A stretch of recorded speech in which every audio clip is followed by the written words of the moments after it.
Want to know anything and everything related to pets? You're in the right place. Join us as we talk to pet industry experts about pet fitness and health, pet travel, foods and recipes, pet horoscopes, and much, much more. This episode is brought to you by Fido Fitness and Play, the pet industry's leader in pet transportation. This is Everything Pets with your host, Ed Walden. Hello, and welcome to another episode of the Everything Pets podcast. I'm your host, Ed Walden, podcasting from Washington, D.C. in the Fido Fitness and Play Power Center. Today, we're going to chat with one of my newest friends out of New York, Dr. Thomas Infornuso. He's talking with us today about canine hip dysplasia and canine osteoarthritis. Ouch. You see, dogs' hips and joints are under great pressure as they jump, walk, run, and play. Dr. Infornuso will explain what hip dysplasia and canine arthritis are, how they're diagnosed, and possible treatments. But before we get into such a painful discussion, let's start with a good joke to lighten the mood. Why aren't dogs good dancers? Because they have two left feet.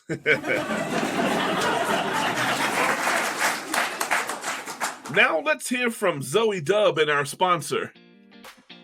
Hi pet parents, Zoe Dove here, and I want to tell you about our friends at Fido Fitness and Play, North America's #1 pet transportation service. Fido Fitness and Play has been safely transporting pets since 2008 in clean, temperature-controlled vehicles, reliably and on time. If you need pet transportation service, call our friends at Fido Fitness and Play at 844-738-3973 or visit their website at fidofitnessandplay.com. You can find them on Twitter at DCFido. Today's guest, Dr. Thomas Infornuso, is a board-certified veterinary surgeon. He is the founder and medical director of the Animal Surgical Center in East Meadow, New York. Dr. Infornuso specializes in small animal surgery. Dr. Infornuso, thanks for joining us on the Everything Pets podcast. My pleasure, sir. Ed, I'm delighted to be here. All right, thank you. Now, pet parents of the larger breed dogs often tremble at the term hip dysplasia. Would you share with us what exactly is hip dysplasia?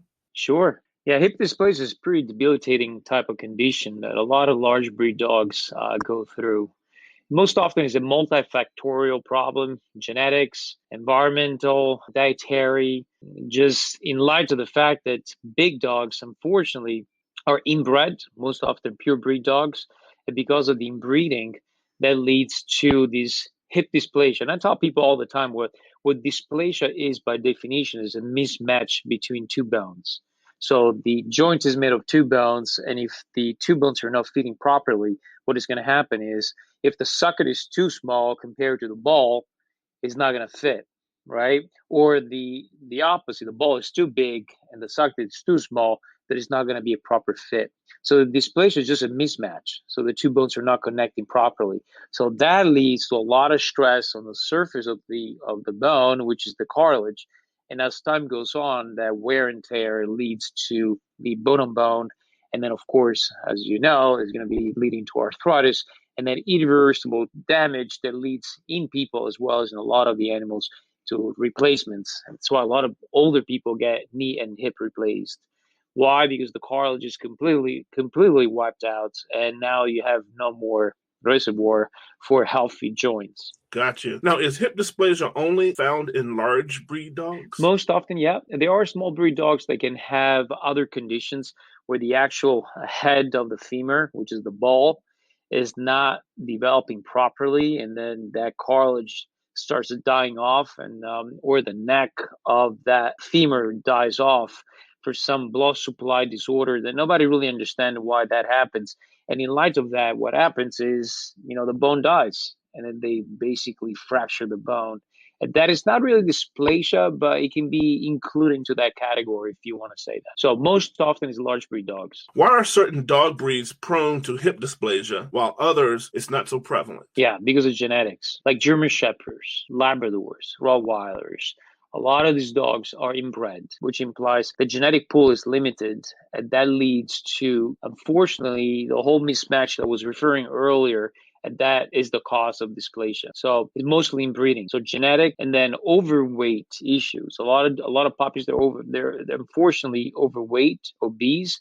They have a propensity to have hip dysplasia later on because of the muscle mass, the skeletal mass, are not matching properly. This disproportion between muscle mass and skeleton that leads to the mismatch between the two bones, and that leads to the dysplasia. Usually overweight problems, even in people, is going to increase the stress over the articular cartilage, which is the tissue that covers the bone at the level of the joint, that because of the increased stress leads to that wear and tear. Oh. So is there any way that hip dysplasia could be detected in a puppy, let's say prior to a pet parent buying a puppy? Yeah, so there are a lot of, most often clinical signs of hip dysplasia. So how do you diagnose hip dysplasia? And I love the question that you asked me. So a lot of times people ask me, is my dog is going to have hip dysplasia? What I tell them very frequently is clinical signs. Is your dog as a puppy, and I'm talking about 4 or 5 months, is he reluctant to lay down? Is he stiff when he gets up? Does he have a hard time going up and down the stairs? Does he have any type of clinical signs related to pain when they stretch the back legs? All those signs are indicative of the beginning of hip dysplasia. And then, of course, if you really want to understand chronologically the way hip dysplasia is a bimodal pathology. And I call it like that because initially there is a lot of movement between the ball and the socket. So there's a lot of movement because there's not a good fit, right? And because of that, initially they're stiff because there's a lot of inflammation that occurs because of the abnormal hit over the surface of that cartilage that leads over time to the wear and tear. And then they get a little better, and then later on they get bone spurs and all that arthritis that it becomes really debilitating.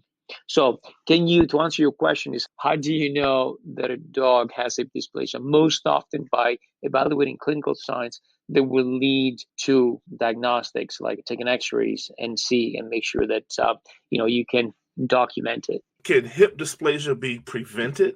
Hip dysplasia cannot be prevented. If you have it, you deal with it, but clearly you can modify the environment. So make sure you don't overfeed them, control the weight, utilize supplements, preserve the articular cartilage. Preservation and maintenance of that articular cartilage is what is going to make a difference. Now, if you have a hip that is not fitting properly, you cannot really reverse that, but you can preserve the natural environment of that joint.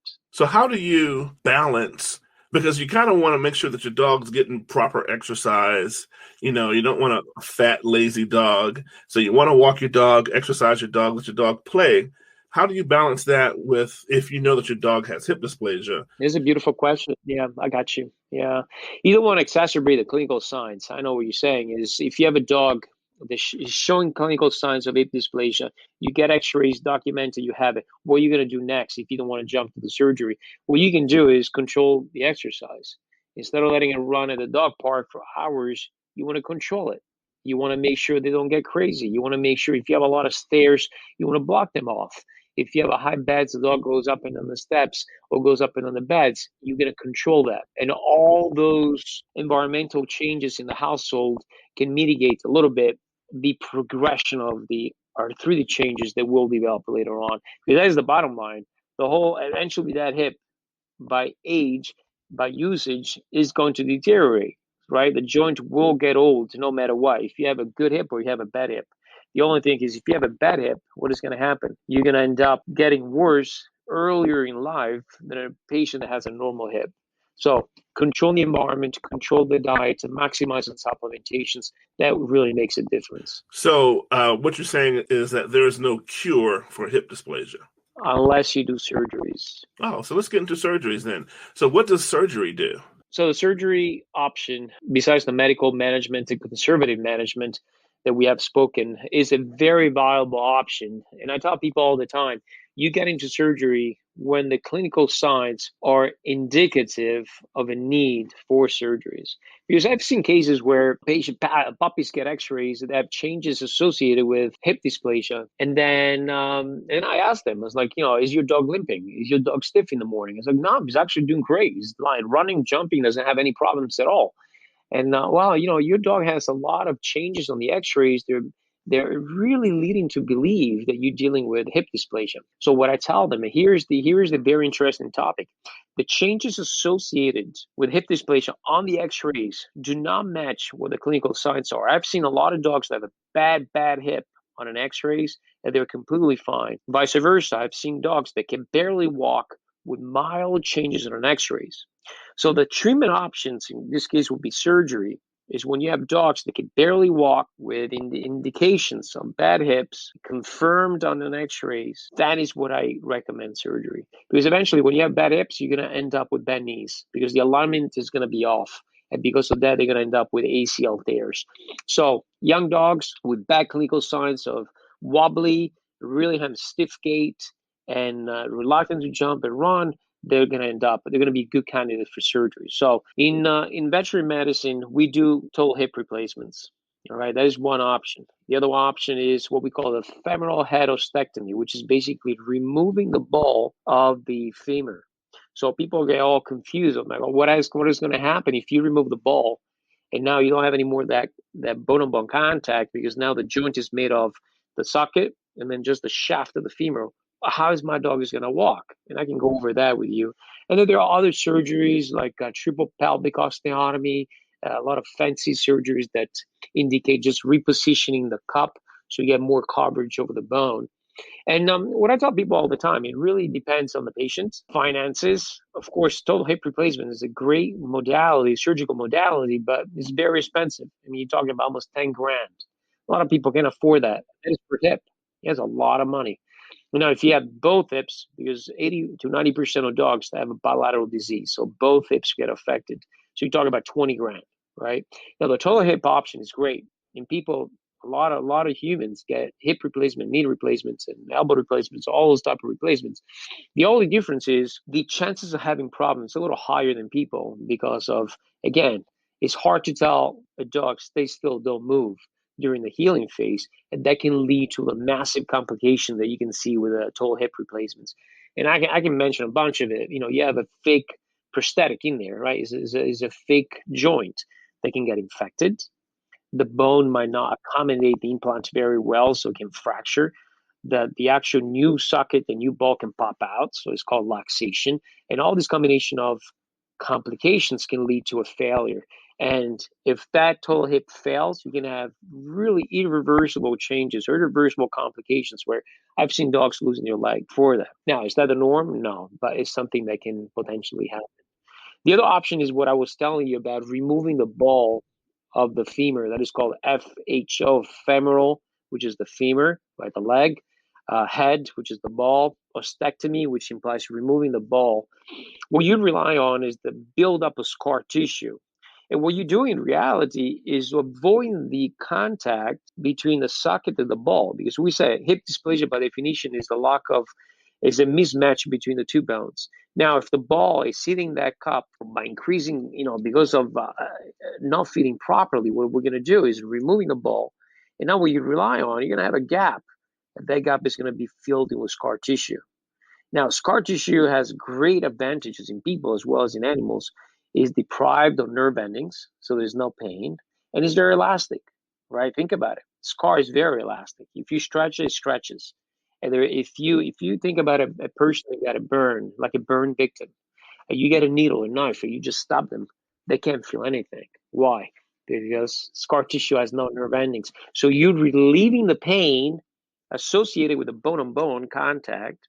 You're reestablishing the range of emotion because now you have a scar that is very elastic and very flexible. So they're going to regain the function, right, the range of emotion, and there's not going to be any pain associated with that. Those two things are extremely important to really ensure the function of that. Will you explain to our listeners what osteoarthritis is?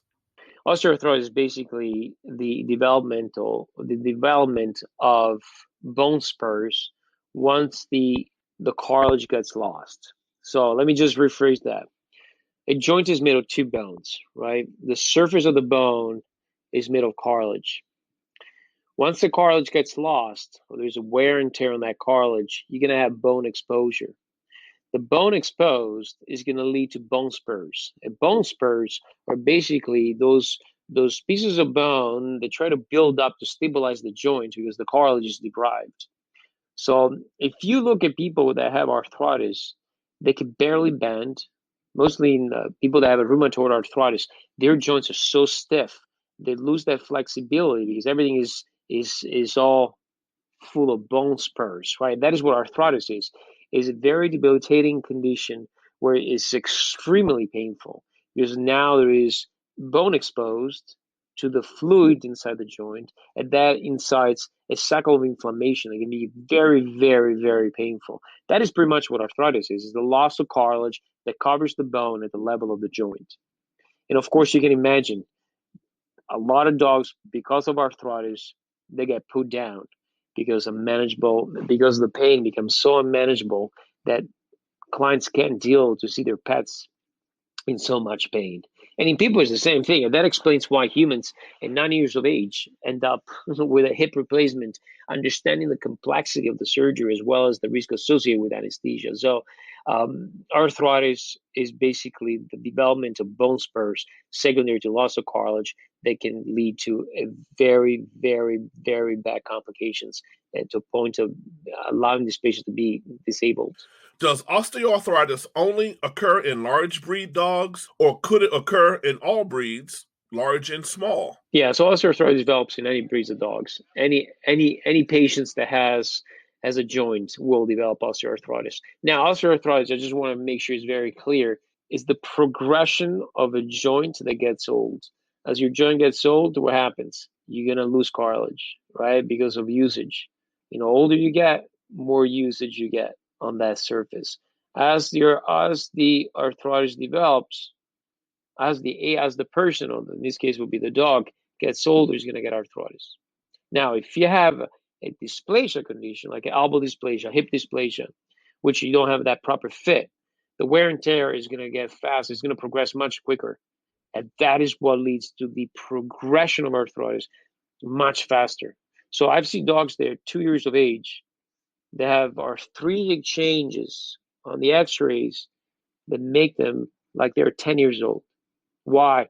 Because they're worn down on that cartilage. So the cartilage loss is so significant that if you compare it to a normal dog, is that joint of a 10-year-old dog. It's quite depressing. What are some of the treatments for osteoarthritis? Most often when you have advanced osteoarthritis, is medical management. Physical therapy, supplements, acupuncture, all those holistic type of modalities, CBD oil, turmeric, fish oil, glucosamine products. And again, what you're doing is just maintaining the environment of the joint, just to control it, and diet. You got to get this dog lean. You got to get the weight off, because that is what is going to really lessen the load of those joints. They're already compromised. And of course, surgery is the option that we have discussed earlier. You can replace that joint, or you can remove that ball, and you can reestablish, a pain-free environment for them to be at least not in that discomfort they would be if no surgery would have been done. Dr. Infranuso, you have given us lots of information and provided plenty of clarity with respect to canine joint conditions. If someone from our listening audience wanted to reach out to you, how could they? I would love to help them out. So I'm the surgeon at the Animal Surgical Center in New York. They can certainly reach me through social media. We have a website, animalhospitalsurgicalcenter.com. That is the website. They can send us an email or send any type of request on social media. I'll be more than happy to get back to them. And there's a lot of information on the website, as well as on YouTube videos that we created to add value to clients, mostly people that don't really understand the condition and they want more information in that regard. Dr. Infranuso, It was certainly fun and a privilege to have you on the show. I certainly hope that you'll come back and be with us again at some point in time later this year. And you're the man. Thank you so much, man. I appreciate it. That's Dr. Thomas Infernuso, pet lovers.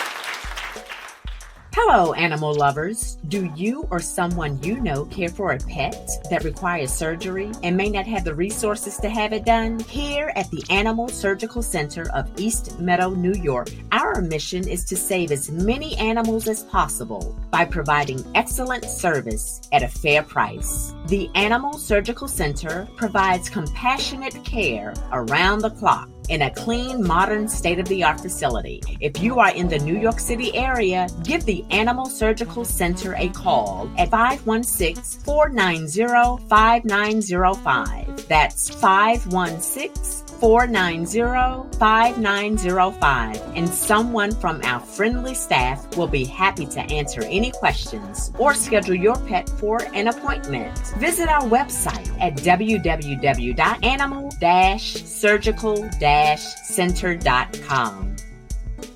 All right, Everything Pets podcast family. This episode was loaded with information about canine hip dysplasia and osteoarthritis. Dog parents, let's be sure to keep a watchful eye on our doggies for any changes in their movements. A special thanks to our engineer behind the glass, Tori Betts, for making this possible. Until next time, my friends, always be kind to pets and animals because they'll be kind to you. Be sure to check us out on Facebook, Instagram, and Twitter at Podcast Pets.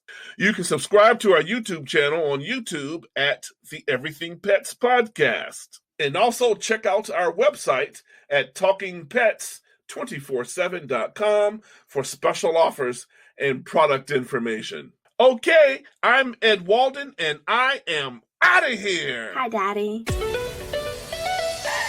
Love this episode of Everything Pets? Let us know with a review.